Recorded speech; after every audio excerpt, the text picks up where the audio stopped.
അസ്സലാമു അലൈക്കും വറഹ്മത്തുള്ളാഹി തആല വബറകാതുഹു. ഹംദയുടെ ജീവിതം പൂർണ്ണ സ്ഥിതിയിലേക്ക് എത്തുമോ?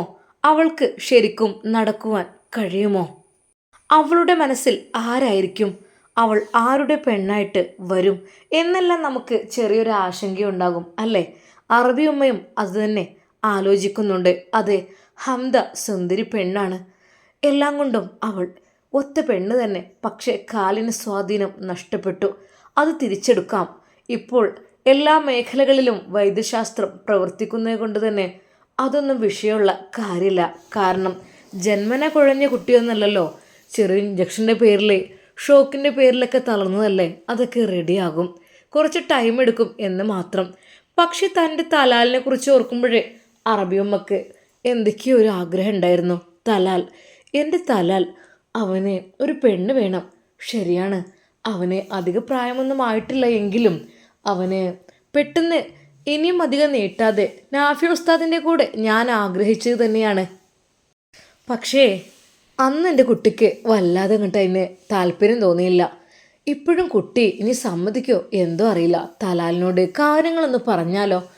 പക്ഷേ മനസ്സിനുള്ളിൽ വല്ലാത്തൊരു വേദനയുണ്ട്. കാരണം ആ കുട്ടിക്ക് എങ്ങനെയാണ് ഇഷ്ടം, എന്തൊക്കെയാണൊന്നും പറയാൻ പറ്റില്ലല്ലോ.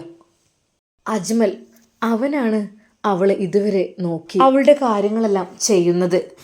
അതിനിടയിൽ ഞാൻ എൻ്റെ തലാലിനെ ഹംദയെ വേണമെന്ന് പറയുന്നത് അതൊട്ടും ശരിയല്ല. എന്തൊക്കെ തന്നെയാലും ഒന്ന് തമാശ രൂപത്തിൽ തലാലിനോട് ചോദിച്ചു നോക്കിയാലോ? റബിയുമ്മയുടെ മനസ്സിൽ ഓരോ ചിന്തകൾ വന്നു. ആയിട്ടില്ല, അങ്ങനെ ചോദിക്കാനായിട്ടില്ല. ഒറ്റയടിക്കൊരു പക്ഷേ ചോദിച്ചു കഴിഞ്ഞാൽ അവനതിന് ഉത്തരം തരാൻ കഴിയില്ല. കാരണം അവൻ്റെ സിറ്റുവേഷനും കാര്യങ്ങളും അതൊക്കെ ഇനിയിപ്പോൾ എന്ത് ചെയ്യും? എന്തൊക്കെ തന്നെയാലും വേണ്ടില്ല. തലാൽ ഫുഡ് കഴിക്കാൻ വരുന്ന സമയമാക്കാം. അന്ന് തലാൽ ഫുഡ് കഴിക്കുവാൻ ഉമ്മി, തലാൽ ഹർബി. ആ, എന്തു ഉമ്മി? ചിരിച്ചുകൊണ്ട് തലാൽ. അല്ല, ഇങ്ങനെ നടന്നാൽ മതിയോ? ഉമ്മ എന്താ ഉദ്ദേശിക്കുന്നത്? ഇങ്ങനെ നടന്നാൽ മതിയോന്ന്? പിന്നെ എങ്ങനെ നടക്കുക? അതെ തലാൽ, തർക്കുത്തരം വേണ്ട. ഇങ്ങനെ നടന്നാൽ മതിയോ എന്ന് പറഞ്ഞാൽ എന്താ ഇതിൻ്റെ അർത്ഥം? ഈ ഒരു പ്രായത്തിലുള്ള മകനോട് ഒരു ഉമ്മ ചോദിക്കുന്നത് എന്തർത്ഥത്തിലായിരിക്കും? എനിക്കൊന്നും അറിയില്ല. ഞാൻ പഠിക്കുകയാണ്. എനിക്ക് 2 വർഷം കൂടി ഉണ്ട്. തലാൽ, നീ യൂണിവേഴ്സിറ്റി ബിരുദം എടുക്കുന്നതിന് നിനക്ക് കുഴപ്പമില്ല. എടുക്കാം.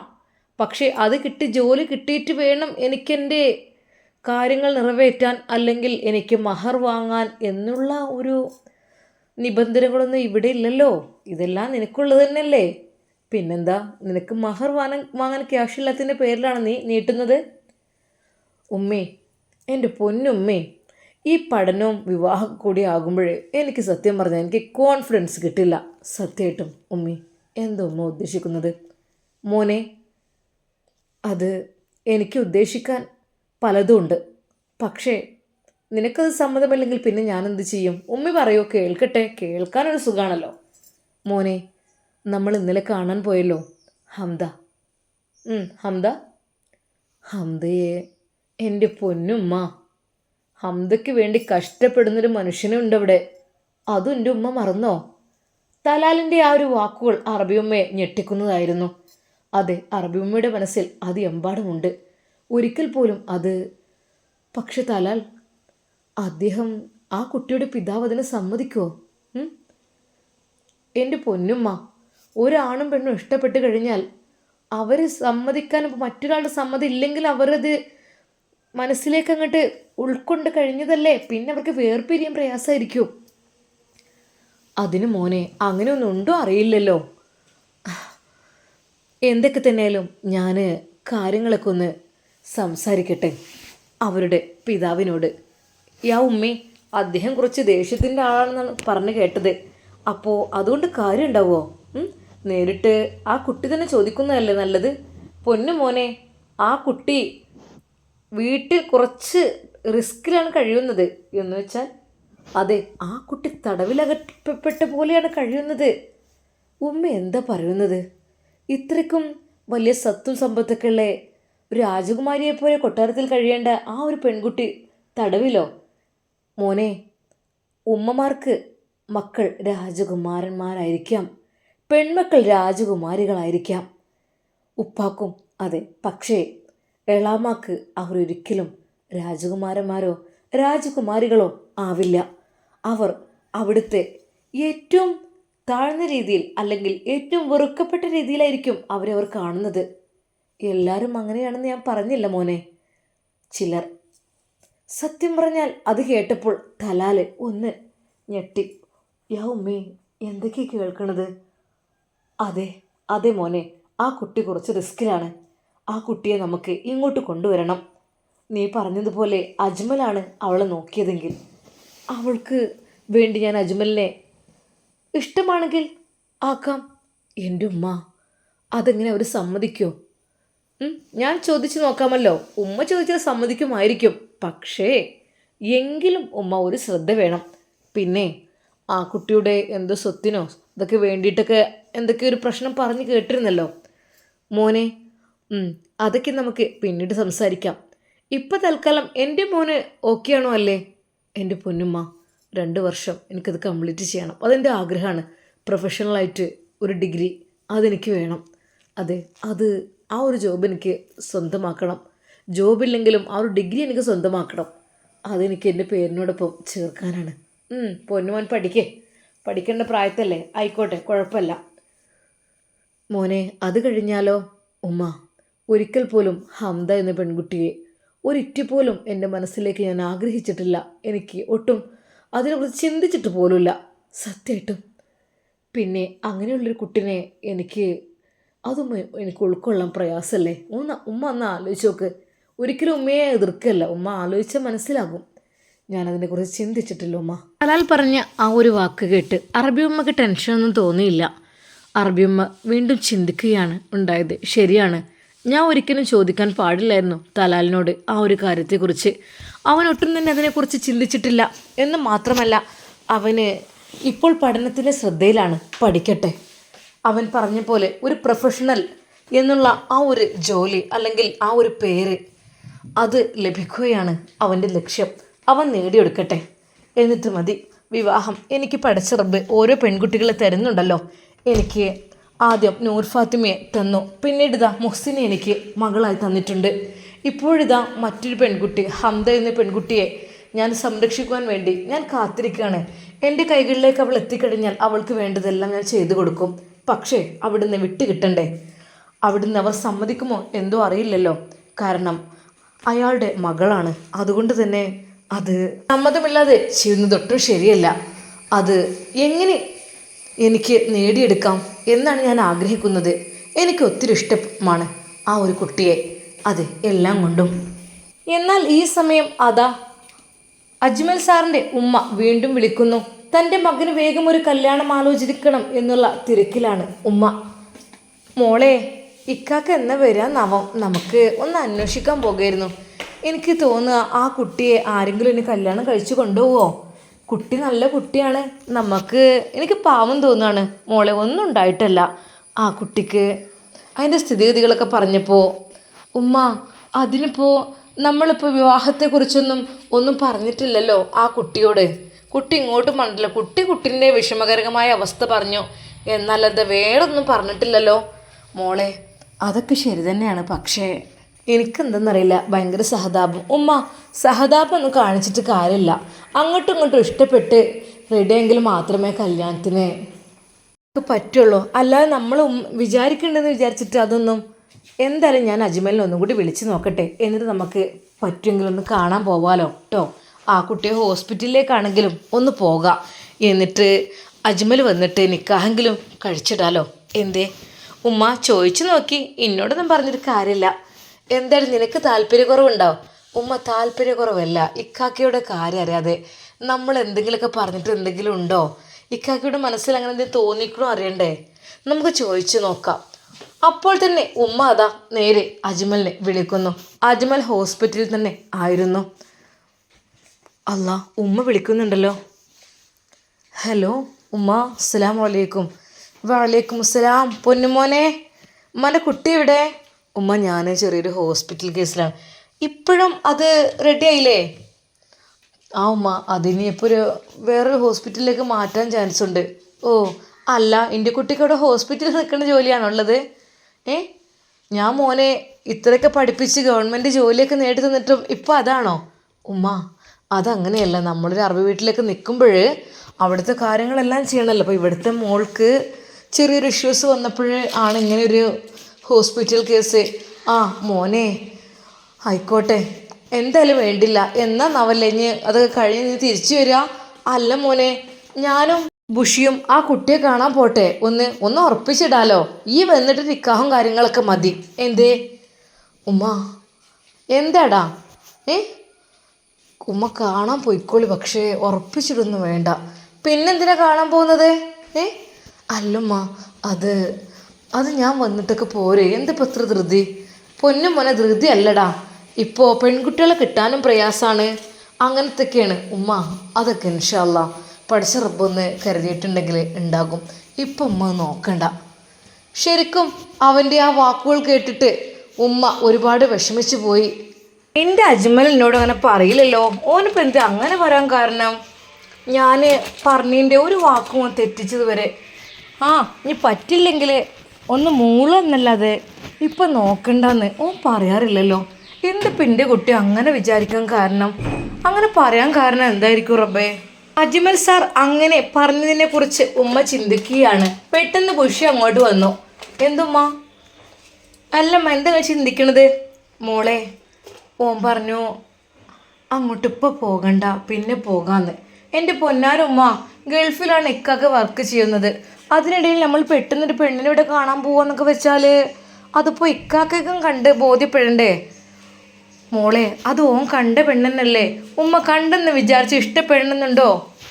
അതെന്തെങ്കിലുമൊക്കെ സിറ്റുവേഷനും കാര്യങ്ങളൊക്കെ ഉണ്ടാവും. ഇക്കൊക്കെ വരട്ടെ എന്ന് നമുക്ക് അന്വേഷിക്കാം. ഇപ്പോൾ മോളെ, എന്തെന്നറിയില്ല എനിക്ക്. ഉമ്മങ്ങളൊന്നും വിചാരിക്കണ്ട. ഇക്കാക്കാൻ്റെ രീതിയിൽ ഇനി ഇങ്ങോട്ട് പറയും. അപ്പം നമുക്ക് കേൾക്കാം എല്ലാം കേട്ടോ.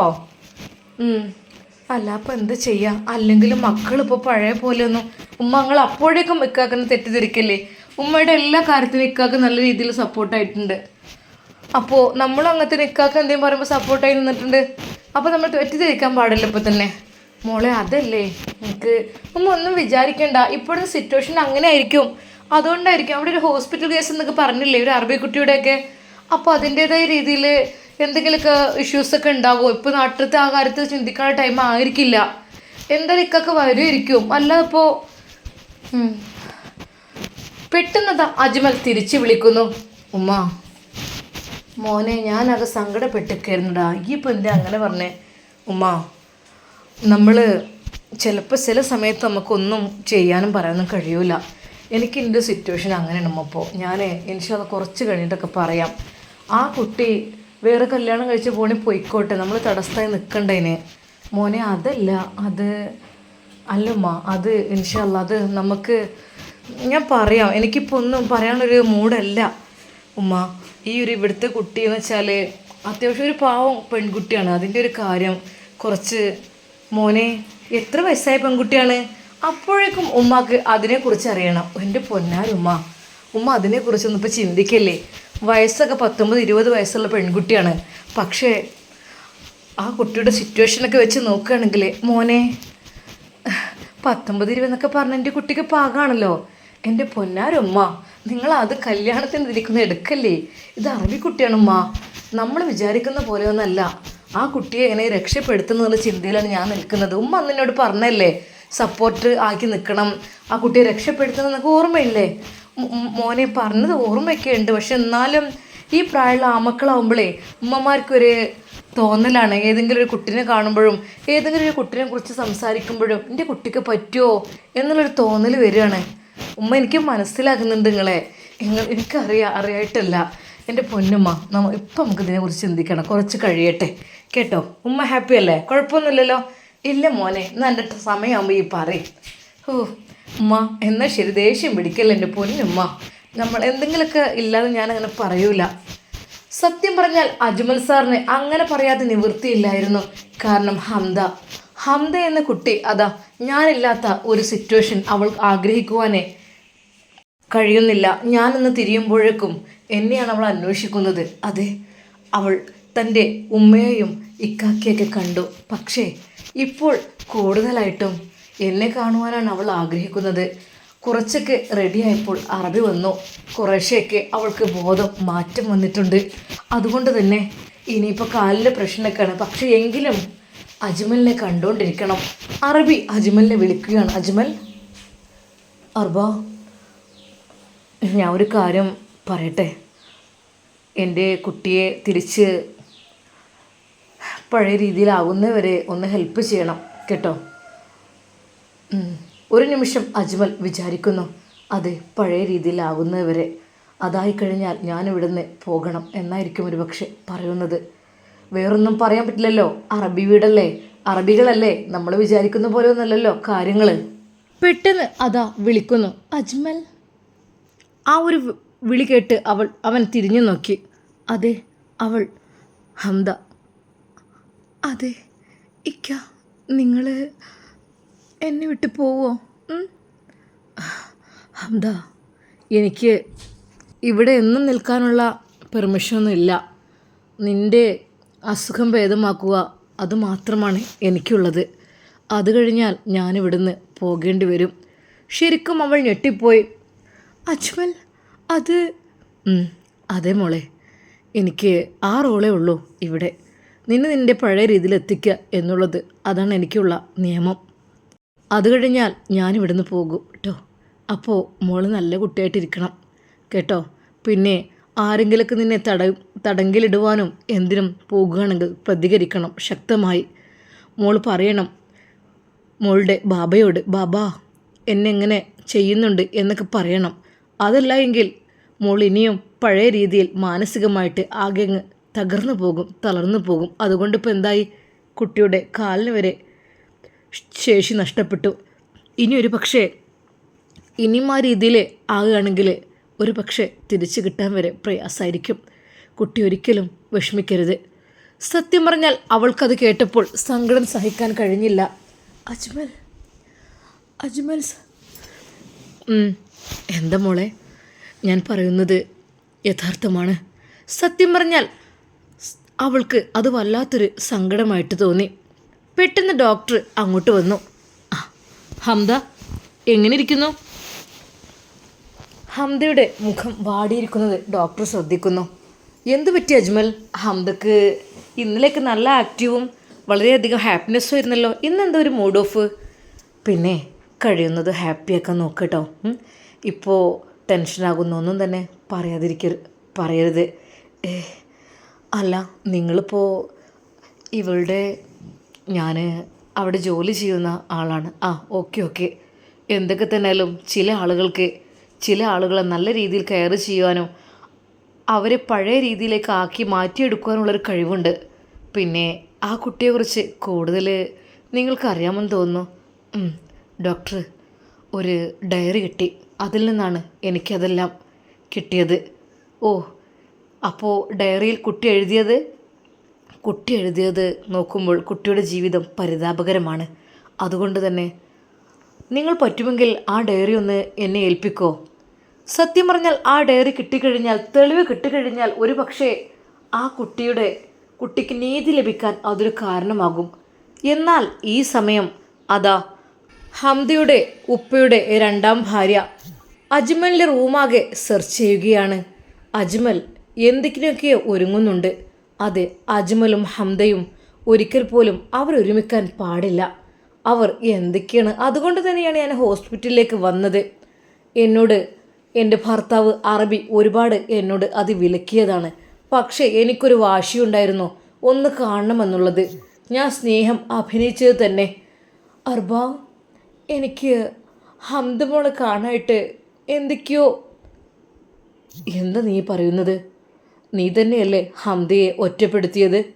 അറബിയുടെ വാക്ക് അതായിരുന്നു. അത് അങ്ങനെയൊന്നുമല്ല, നിങ്ങൾ വിചാരിച്ച പോലെ ഒന്നല്ല. ഹംദയെ സുരക്ഷിതമായി വളർത്തണമെന്നുള്ള രീതി മാത്രമാണ് ഞാൻ വിചാരിച്ചത്. അല്ലാതെ ഒരിക്കൽ പോലും ഹംദയെ ഞാൻ ഒറ്റപ്പെടുത്തിയതല്ല.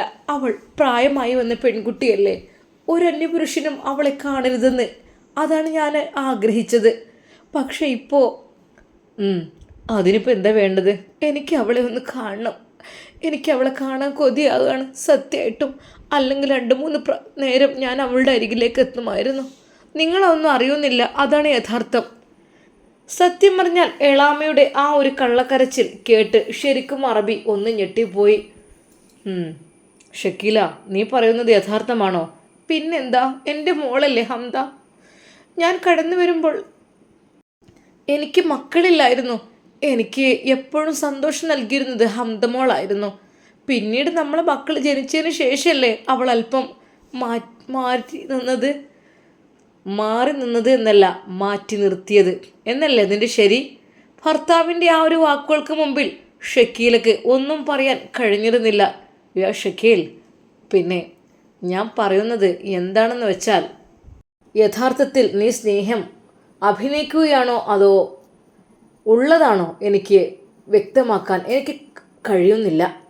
അതിനെക്കുറിച്ച് എനിക്ക് അറിയുന്നില്ല. അതെ, ദയവായി എൻ്റെ ഹംദ മോളെ നീ ഇനി ഉപദ്രവിക്കരുത്. ഭാര്യയോട് അത്രക്കും താഴ്മയോടെയാണ് അറബി സംസാരിച്ചത്. എൻ്റെ അർബ, നിങ്ങൾ എന്നോട് എങ്ങനെ സംസാരിക്കുന്നത്? ഇത്രക്കും എന്നെ നിങ്ങൾക്ക് ഭയമാണോ? അതെ, ഭയപ്പെടേണ്ടിയിരിക്കുന്നു. ഒരിക്കലും ആ ഒരു തെറ്റിദ്ധാരണ വേണ്ട. എൻ്റെ മൂത്ത മകളുടെ സ്ഥാനത്താണ് ഞാൻ അവളെ കാണുന്നത്. ഒരിക്കൽ പോലും അവളെ നമുക്ക് വിഷമിപ്പിക്കണ്ട. ഇനി മുതൽ ഞാൻ അവളെ നോക്കിക്കോളാം. അത് നീ നോക്ക്, ഞാൻ നോക്കട്ടെ അതൊക്കെ. പിന്നെന്താ, അവളെ വേഗം ഡിസ്ചാർജ് ചെയ്ത് ഇങ്ങോട്ട് കൊണ്ടുവരണം. ഞാൻ അവളെ നോക്കിക്കോളാം. ഷക്കീല, നീ പറയുന്നത് എനിക്ക് അത്രയങ്ങ് ഉറച്ച് വിശ്വസിക്കാൻ എനിക്ക് കഴിയുന്നില്ല. പിന്നെന്താ, എന്നെ ഇത്രയ്ക്കും നിങ്ങൾക്ക് വിശ്വാസമില്ലേ? ഞാനും വരുന്നു ഹംദമോൾ എനിക്ക് കാരണം. അവർ കരയുവാൻ തുടങ്ങി. എന്നാൽ വണ്ടിയിൽ കയറി. അപ്പോൾ തന്നെ അറബിച്ച് മാറ്റിയൊരുങ്ങി വണ്ടിയിൽ കയറി. അങ്ങനെയാണ് ഹംദയെ കാണുവാൻ വേണ്ടിയിട്ട് അവർ അങ്ങോട്ട് വരുന്നത്. റൂമിലെത്തിയപ്പോടെ കണ്ടത് മറ്റൊന്നുമല്ല, ഹംദ അജ്മലിൻ്റെ നെഞ്ചിൽ ചാഞ്ഞു കിടക്കുന്ന ആ ഒരു രംഗമാണ്. അത് കണ്ടപ്പോൾ എനിക്ക് കലി കയറുകയാണ് ചെയ്തത്. ഷക്കീല ആലോചിക്കുകയാണ്, അതെ, അത് സമ്മതിച്ചു കൊടുത്തുവിടാ. അവൾക്ക് അവൻ്റെ കൂടെ ഇങ്ങനെ ജീവിക്കണം. ഒരാണ് വേണം ഓൾക്ക്, അതിൻ്റെ അസുഖമാണ്. പക്ഷേ ആ ഒരു മംഗല സൗഭാഗ്യം അവൾക്ക് ഞാൻ കൊടുക്കില്ല. അവൾ ഒറ്റയ്ക്ക് നിരകിച്ച് കഴിയണം, അതാണ് വേണ്ടത്. എൻ്റെ മക്കൾക്ക് അത് കിട്ടട്ടെ, എന്നിട്ട് മതി അവൾക്കൊക്കെ. സുന്ദരനായ ഒരു ചെറുപ്പക്കാരനുമായി അവളങ്ങനെ സുഖമായി ജീവിക്കുകയാണ് അവിടെ. അതിനു മുമ്പിലൊരു സിനാനുണ്ടായിരുന്നു. ആ സിനാൻ അറബി വീട്ടിൽ വന്ന് അവൾ ഇടയ്ക്കിടെ ഭക്ഷണം കൊടുത്തുകൊണ്ട് എന്തായിരുന്നു അവൾക്ക്. ഇപ്പോഴിതാ മറ്റൊരു ചെറുപ്പക്കാരനുമായി അവൾ അവൻ്റെ നെഞ്ചിലാണ് അവളുടെ മുഖം വെച്ച് കിടക്കുന്നത്. ഹേയ്, ഒരിക്കൽ പോലും അത് സമ്മതിച്ചു കൊടുക്കാൻ പാടില്ല. പക്ഷേ മനസ്സിനുള്ളിൽ ദേഷ്യമാണെങ്കിലും പുറത്ത് പുഞ്ചിരിച്ചുകൊണ്ട് അവർ കാര്യം കഴിച്ചിലാക്കി. പക്ഷേ ഒരിക്കൽ പോലും സമ്മതിക്കരുത്. അത് അവൻക്ക് അവളെ ഒരിക്കലും വിട്ടുകൊടുക്കരുത്. അവളെ നിരകിപ്പിക്കണം. ഇവിടെ ഒരാണിൻ്റെ കൈകളിലും ഒരാണിൻ്റെ ചൂടും അവൾ അനുഭവിക്കാൻ പാടില്ല. അതിന് ഞാൻ സമ്മതിക്കില്ല. അതിനുവേണ്ടി അറബിയെ സോപ്പിടുക തന്നെയാണ് ലക്ഷ്യം. അർബ, എന്താ ഷക്കീല, നമ്മൾ ഹംദമോളെ കൊണ്ടുവരെ വേഗം. അതെന്താ, 2 ദിവസം കഴിഞ്ഞ ഡിസ്ചാർജ് കഴിഞ്ഞിട്ട് വേറൊരു ഹോസ്പിറ്റലിലേക്ക് കാണിക്കണം. നാളെ ഡിസ്ചാർജാണ്. അതെന്തിനാ? അപ്പോൾ ആരായിരിക്കും ഓളുടെ കൂടെ നിൽക്കാൻ? ഞാൻ നിന്നോളാം. നീയോ? അവളെ നോക്കാൻ നീ നിൽക്കേ? ബെസ്റ്റ്. നിങ്ങൾ തമ്മിൽ ശത്രുക്കളായ നിങ്ങൾ അവളെ നോക്കാൻ നിൽക്കേ? എന്താണ് ഇപ്പോൾ ഇതിനൊക്കെ അർത്ഥം? ശത്രുക്കളോ? ഇല്ല, എൻ്റെ മോളാണ് ഹംദ. അത് അജ്മലിനെ അവിടുന്ന് പറഞ്ഞേക്കണം. അവന് വേണ്ട, അവനിവിടെ വീട്ടിൽ നിൽക്കട്ടെ. ഇവിടെ പാറില്ലല്ലോ മക്കളെ കൊണ്ടുവരാനും കൊണ്ടാക്കാനൊക്കെ. ഇപ്പം ഞാനുണ്ടല്ലോ മക്കളെ കൊണ്ടുവരാനും കൊണ്ടാക്കാനും. തൽക്കാലം അവൻ ഹോസ്പിറ്റലിൽ തന്നെ നിൽക്കട്ടെ. അവനുള്ളത് കൊണ്ടാണ് അവളെ പഴയ രീതിയിലേക്ക് എത്തിക്കുവാൻ വേണ്ടി കഴിയുന്നത്. അർബ, എനിക്ക് എന്ത് ചെയ്യാം? അജ്മൽ അതൊക്കെ ഏതോ ഒരു പുറംനാട്ടുകാരനല്ലേ, ഏതോ ഒരു മലയാളി. അതൊന്നും ഒരിക്കലും നമ്മുടെ ഹംദമോൾക്ക് യോജിക്കില്ല. യോജിക്കുകയോ? എന്ത് യോജിക്കുന്ന കാര്യം നീ പറയുന്നത്? അവളെ സംരക്ഷിക്കുക എന്നാണ് അവൻ്റെ ലക്ഷ്യം. അല്ലാതെ ഇല്ല, ഹംദമോള് രാജകുമാരിയായി കഴിയേണ്ടതാണ് ഇവിടെ.